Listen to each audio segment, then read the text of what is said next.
NXT UK's last night in Brooklyn. Wonder if the main event's going to be any good. Let's talk about it.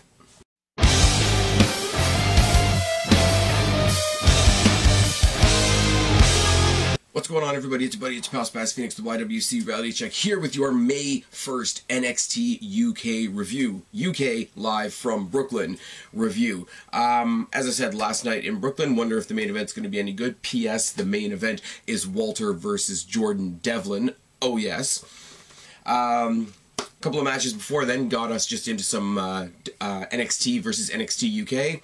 The commentators keep referring to NXT and NXT UK as cousin promotions, and a lot of people on Twitter, myself included, have sort of taken that into some weird and sarcastic directions, but I mean, it is what it is. The Brooklyn crowd is very, very receptive, and it's, I don't want to say surprising, but it's really interesting to see the well reception of the UK brand when they are over in North America. I'd love to see them do a quick jaunt up here through Canada. Obviously, selfishly, I've gotten to see all three members of British Strong Style fight for Destiny, which is all really, really good.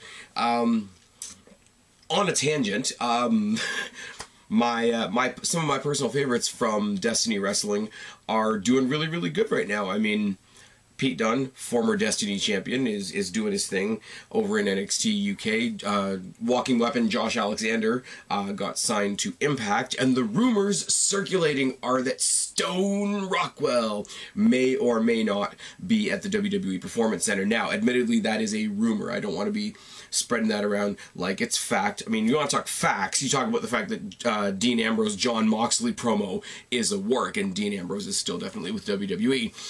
That triggered a lot of people on Twitter when I said that, did it not? But it is kind of a cool thing.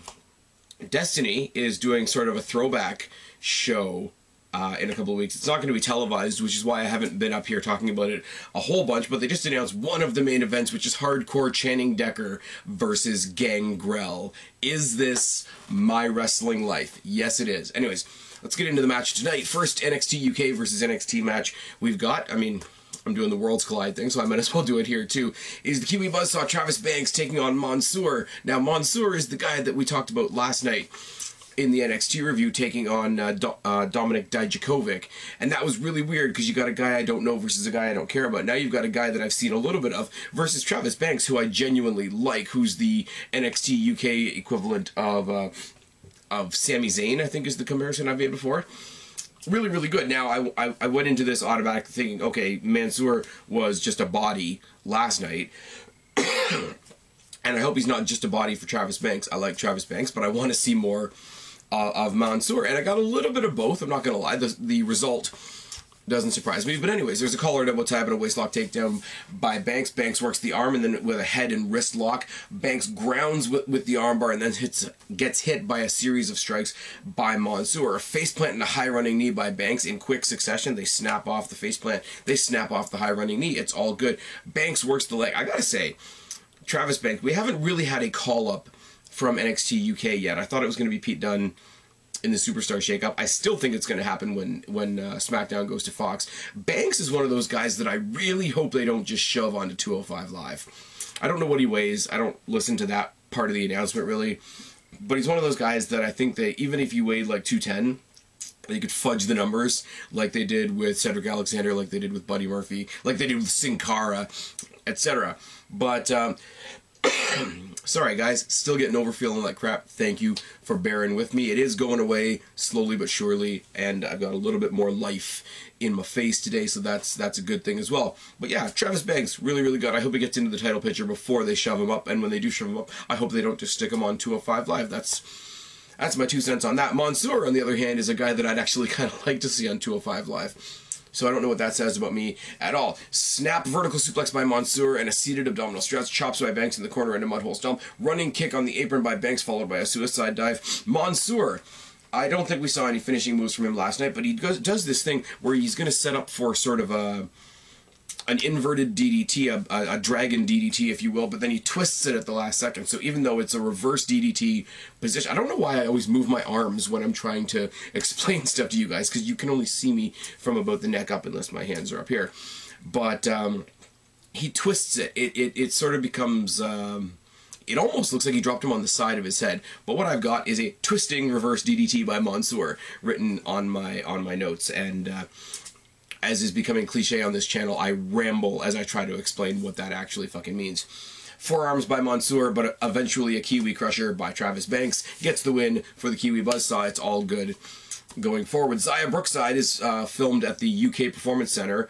And it's kind of cool because she's kind of doing a selfie thing. She's very much... I know they try to play her up as being like a childlike character, like Dakota Kai, like Bayley, back when they did Bayley properly. But she does this whole thing where, like, she starts getting into a promo and then she sort of giggles and does that whole, like, okay, let's just start again. And then she puts on, you know, a little graphic effect, you know, for her name, like any young talent would do, like playing with a camera for the first time. You gotta be careful with it, but right now they're doing okay.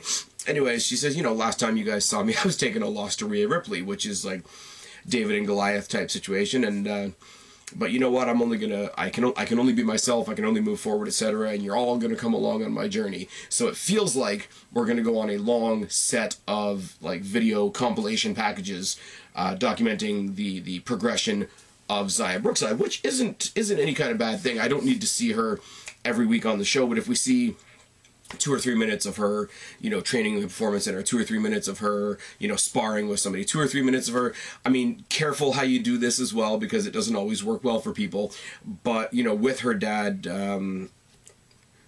can't think of her dad's name now, because I think it's Robbie Brookside, isn't it? Who's the famous British guy? I mean, this is the only British wrestling I know. Somebody help me down in the box below. But I believe it's Robbie Brookside, that's Xia Brookside's dad. Show a little bit of them, show a little bit of his history and how he's passed it on to her, but like, you know, skim on it and leave it and then focus on her. You could do that. It's a really, I've got it in my notes here. It's sort of a feel-good thing at the end of the day. There's not too much context in it. You can't really look too much into it. It's nice, but again, when you go from like just nice, happy to be here, and then you get into that sort of gray area, childlike, I love everybody, I want to give everybody a hug type of character, be careful, because it can go bad really, really fast. I mean, look how they ruined it on the main roster with Bayley. I mean, we've got Dakota Kai to count on, do we not? Speaking of the women's division, we got Piper. I mean, Nina Samuels cut a promo too, pre-taped in the back. She's sort of done up like a stage diva. She's got the rose in her hand. And I mean, you can't come up with any more cliches if you try. There wasn't really anything of substance to what she said, so I didn't write anything down. What I will say, Piper Niven versus Reina Gonzalez. Now, you remember Reina Gonzalez as being this really big, you know, Texas powerhouse from the Mae Young Classic, and we haven't really heard from her much since. Now, apparently, she's part of the NXT roster because they did the whole NXT and NXT UK or cousins thing again during this match. I haven't seen her on NXT. Maybe she's been on house shows. I remember seeing her and being impressed by her in the Mae Young Classic, but at the same time not caring. So it made sense to put her with Piper Niven, because Piper Niven has been stepping up to Rhea Ripley, who's also a big powerhouse that I do care about. We're building, obviously, to Piper Niven versus Rhea Ripley at some point, maybe at the next UK TakeOver. So Reina Gonzalez is a nice stand-in for that. I thought we were going to get some interference into this match, and we really, really didn't. The match was not long. Not long for I know we use this expression with the men a lot. It doesn't quite sound the same when you're doing it, talking about two women, but it really is the whole, you know, two bulls going horn to horn. Collar and elbow tie-up, and it's size versus size, and they really, really push each other back and forth. There's about 3 or 4 different collar and elbow tie-ups, and eventually Niven is forced into the back corner by Reina. I keep wanting to say Rhea because that's, why am I beeping? Why is this a thing? Sorry, guys.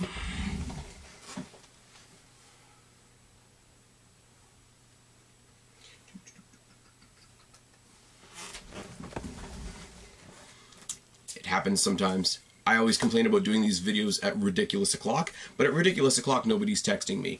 I'm not doing it at ridiculous o'clock tonight. In fact, I don't know when this video is going up, but I'm actually filming this sort of mid-evening on Thursday. It probably won't go up till Friday or Saturday, just because I don't know when I'm gonna be debuting it and whatnot. Lost my train of thought. Thank you for that. Side headlock by Niven, lariat by Reina. Rear clothesline by Reina to the back of the neck, and then an inverted mudhole stomp. Instead of knocking her into the corner where you typically sit down in that sort of raven position, she knocked her down face first so that her face and chin and chest and shoulder area is into the turnbuckle, and she's giving her the mudhole stomp, but to the back, to the shoulders, to the back of the head, to the back of the neck. It looked really, really, again, it's one of those things that's only changed a little bit, but it's enough to make it almost a brand new thing. Choke on the ropes by Reina, and Niven tosses her out of the ring. Both girls trade some punches on the outside. There's rolling clotheslines by Piper Niven. Crossbody by Niven, a running senton, and a Michinoku driver get the win. Now, the rolling clotheslines by Niven really made me take into account something that I said back at the Mae Young Classic, and I don't want to say this with a negative context, because I know I said a couple of things about comparing her to Nia Jax, being better than Nia Jax. But I really don't want to say this in any kind of negative way. But you know, we say it for the guys, so we should say it for the girls too. You would say it about somebody like Braun Strowman. Braun Strowman moves incredibly for somebody his size. I want to be able to say that Piper Niven moves absolutely incredibly for somebody of her size, without people thinking I am downgrading her for her size, because I'm really not. She's got a lot of power. She's got a lot of energy. She's got a lot of nimbleness, if that's a thing, but the sequence that she has been ending her matches with the crossbody, the running senton, and eventually the Michinoku driver, and yes, she's going to have a size advantage over most of her opponents, so that Michinoku driver looks deadly, as it should, and when you combine a deadly moveset with somebody who looks like they're really having a lot of fun out there, that is kind of terrifying. Anyways, good win for her. Reina Gonzalez is kind of there, and like I said for Mansoor in the first match, again, with all due respect, she's just there to be a body for the exposition of what Piper Niven can do.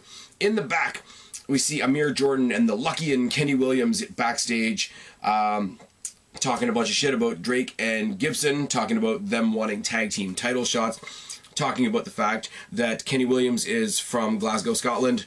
NXT UK tapings starting next week are taking place in Glasgow, Scotland. They want a title shot. Later on in the night, it's revealed via Twitter by Johnny Saint that he is actually granted that title match next week, which is going to be really good.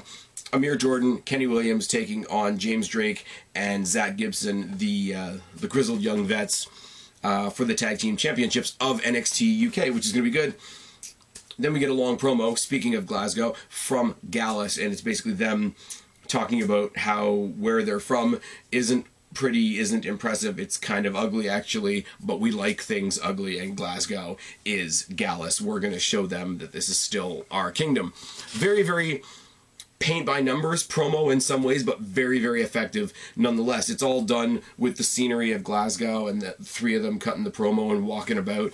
It's just different than a random studio promo filmed backstage or a random promo cut randomly in the ring. It's just different enough to be effective, and it doesn't have to be much more than that. And they've got an awesome subtlety in both NXT and NXT UK, and it really works to their favor, especially when you're somewhere location specific, like NXT UK, where you can start talking about each individual place. When you're talking about, you know, Manchester or Blackpool or Glasgow or Auckland or anywhere. These are places that I don't know much about and have never been to. Obviously, I know I have people that watch me from across the pond. My buddy Z-Man, I'm looking at you.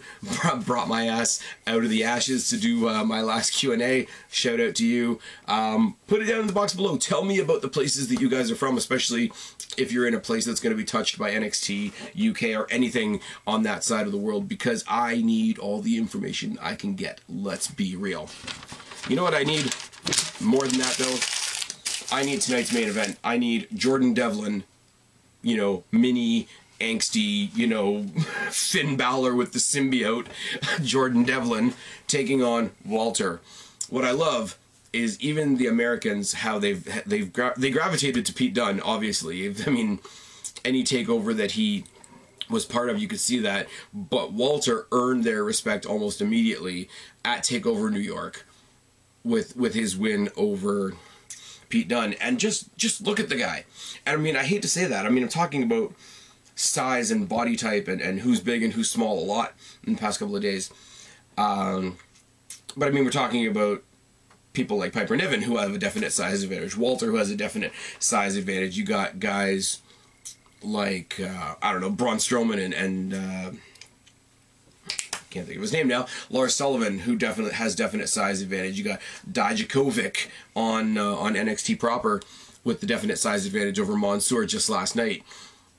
So it is a thing, but at the same time, Jordan Devlin and Walter going face to face, and you're just like, he's gonna die. And in fact, that's what the crowd in Brooklyn were chanting right when this match started. Walter's gonna kill you.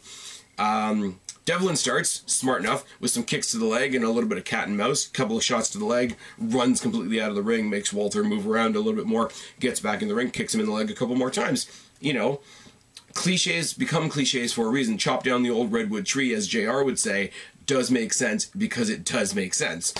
Corner toss by Walter, a few more kicks by Devlin, chops by Devlin mean absolutely nothing to Walter, and it's almost amusing in how terrifying it is. Forearm by Devlin and a massive sleeper by Walter. Boot by Walter and clubs to the chest. Kimura by Walter. Now, Kimura by Walter on somebody the size of Jordan Devlin, who's no small man, but compared to Walter, is fucking hilarious, and he grounds him down to the ground in his own version of a regal stretch. Chops down by Walter, and then he locks him in a crippler crossface, shades of somebody who guaranteed is going to go in the Hall of Fame one day. No, he's just not, is he? Front face lock by Walter, butterfly overhead suplex by somebody the size of Walter is terrifying. Rope assisted dragon screw by Devlin, though, gets him back working on that leg once again. More kicks to the leg by Devlin, and does that stupid wrestling cliche thing where they put the foot up on the bottom rope and then they sit on the side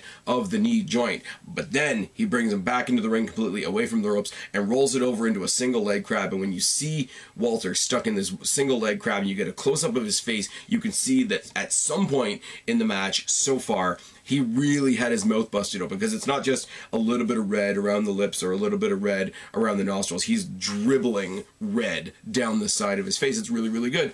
He gets up, he gets out of the single leg crab, he sort of scrambles to hit a seated senton and sells the leg.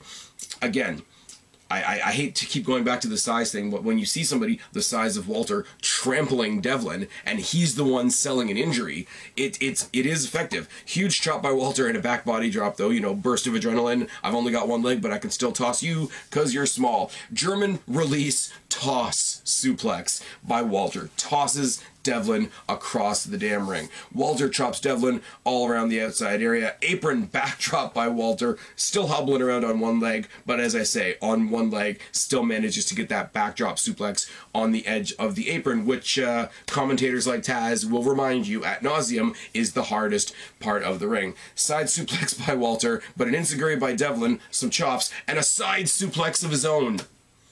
Devlin, half the height of Walter, half the size, half the weight of Walter, gets a waistlock on him, all in one snap motion, gets his own side suplex on Walter. Now that, you guys know I love the story, but that is the best anything you can do, I can do better, that I have seen in a long, long time. But a short lariat, a power bomb, and a really awkward looking matchbook pin combination by Walter gets the win. He basically throws his own weight over Devlin for the entirety of the pin. His own feet are up in the air with how much force he's putting down on Devlin to hold him down. It does look a little bit comical, and at the same time, as I said, comical and yet really terrifying at the same time. Walter gets the win. They're talking him up. Devlin is a greasy spot on the mat. We hear another set of music, another very familiar set of music. Pete Dunne comes out to the ring looking all pissed off as you want to be. 4 words. 4 words and a nod. Give me my rematch. Walter thinks for a second. He nods. The crowd drowns us out, ends the entire show with crowd chants from Brooklyn screaming, "Do it now." They're not going to get it now, are they? They're going to do that over in Scotland, I think. Rumors circulating that they're going to do a takeover in Scotland. I really don't know if that's true or not, but Walter Dunne to... Now, I want to say that that's predictable because there's no way that they're going to put the belt back on Dunne after he held it for like 600 and bizarre number of days. They're going to do this. They're going to solidify Walter as the champion, and Pete Dunne is then going to go on to his next thing. I would love to see Pete Dunne just move from UK to NXT proper. Like, that's enough of a move. Have him go up against Johnny Gargano or Adam Cole or whoever's the champion at that point. I think you save him going up to the main roster for another year if they don't use him as one of the catalysts for the Fox move for SmackDown. I don't know. All I know is I want to see Walter versus Dunne again. Probably going to get it. Definitely going to get it because he gave him the nod. It's like Carlton on Fresh Prince. You can't give the guy the wink and the gun without giving him the job. You can't give him the nod without giving him the rematch. Anyways, I've rambled on for quite long enough. This was a fucking fantastic show if you couldn't tell. I've been Spaz, your YWC Reality Check. Subscribe up there, talk down there, start a conversation. Keep all these conversations going. Don't be a stranger. I will talk to each and every last one of you later, but for right now, I am tagging out. Bye, guys. Freak like me.